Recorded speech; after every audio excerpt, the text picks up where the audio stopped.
All right, y'all. They voted for hate and racism, but not poverty. MAGA voters regret their votes. This is crazy. Listen, before we get started, you already know what it is, bro. It's the housekeeping, bro. There's only 2 YouTubers in the whole world that do that, and I'm both dumb, bro. Let's get this video started. 80% of the tax credits that make Obamacare cheaper, 80% of those tax credits go to people in red states.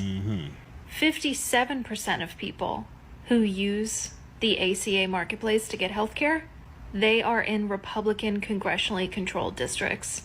The Democrats are fighting to continue those tax credits so that your healthcare is cheaper, when the truth is, the people that benefit from those tax credits the most are not even their constituents. They voted for Trump and they voted for Republicans. There are 39 congressional districts where, had it not been for these tax credits that passed under the Biden administration and that Democrats are trying to renew again right now, those people would have been paying double for their health care.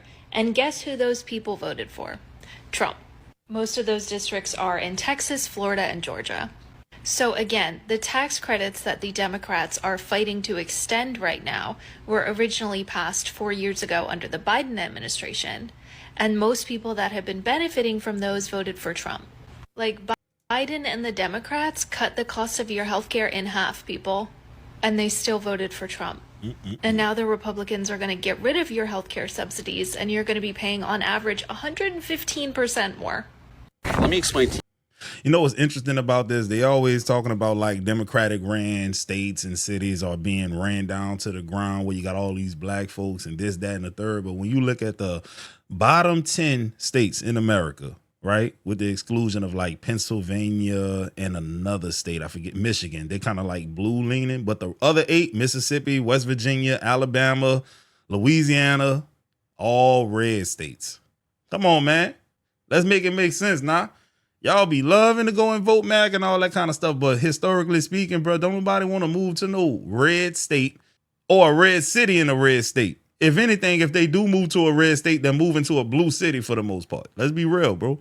You liberals, why MAGA is so upset about Bad Bunny and this Spanish-speaking Super Bowl halftime show. And the number one reason is not just racism, like everybody says.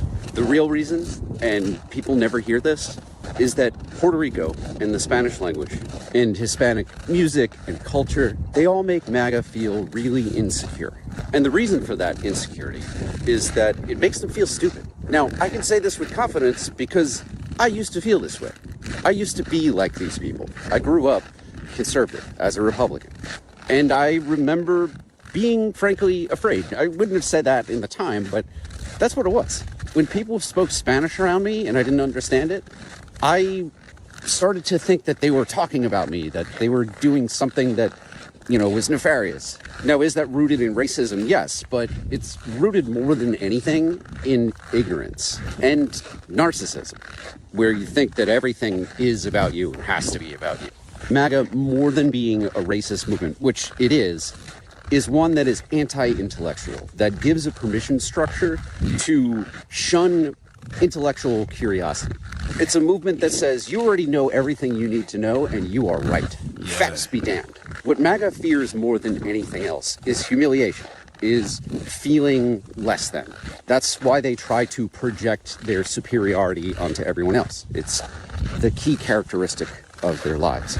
And nothing makes MAGA more insecure than when they say, if Bad Bunny wants to speak Spanish, he should go back where he came from, back to his country. And then someone informs them, Puerto Rico is part of the United States. Bad Bunny is and was born an American citizen. Now, when MAGA watched that halftime show, like last year's halftime show with Kendrick Lamar, they did not understand the cultural references that were displayed visually, that came through the music, came through the dance and choreography, came through the set design. So everything that they are seeing and hearing lacks context. So they just lay onto it their own fears, their own insecurities. Now, because MAGA is an anti-intellectual movement, it really is. They don't have the second nature of going, oh, I don't understand this, maybe I should read about it. They just retreat into their corner and brand it as like evil. And look, when I watched that show last night, I didn't understand everything. I don't speak Spanish. I've tried to learn and I've failed. I took college level courses, fully immersive classes, tried Duolingo. Learning a second language is not in the cards for me, but I can still read. And thankfully, when I went to university, because I just could not learn a second language, I was allowed to instead study Latin American culture. And it is rich and worth reading about. And even though I probably took enough courses that I technically could have gotten a minor in Latin American history or culture or something like that, I still didn't understand most of what I saw in real time as I was watching Bad Bunny perform. But I have found it profoundly interesting to, after the fact, look it all up. I did not know when I saw the performance that the light blue field on the Puerto Rican flag was an anti-colonial symbol. I imagine that most Americans watching, when they saw people climbing on telephone poles and like electric coming out, I don't think that most Americans understood that that's a reference to the rolling blackouts and the lack of infrastructure and investment, and how the echoes of colonialism and Puerto Rico's status as an American territory but not a state has denied it the ability to gain all of the benefits of being American, of being American citizens. But for intellectually curious Americans who did not know that, they're reading about that this morning or watching breakdowns on these apps of these things. So look, my only message to MAGA about the Super Bowl halftime show with Bad Bunny is that it feels a lot better to learn, to understand new concepts, than it does to be afraid, to feel stupid, and to be angry. So I'm not going to say go out and buy a book. I'm not going to give any book recommendations. Just read anything about the symbolism and the history that was displayed last night. Because as foreign and as alien as it may feel, it's actually American history. And you should know, you should take into consideration that you don't need a passport to go to Puerto Rico. It's part of the United States. So if you want to experience a cultural revelation, you don't have to get a passport. You don't have to leave the U.S. You just have to be a little bit. My favorite stories are when... Hey, bro, when he was talking, I was thinking about this, like colonialism and everything, bro.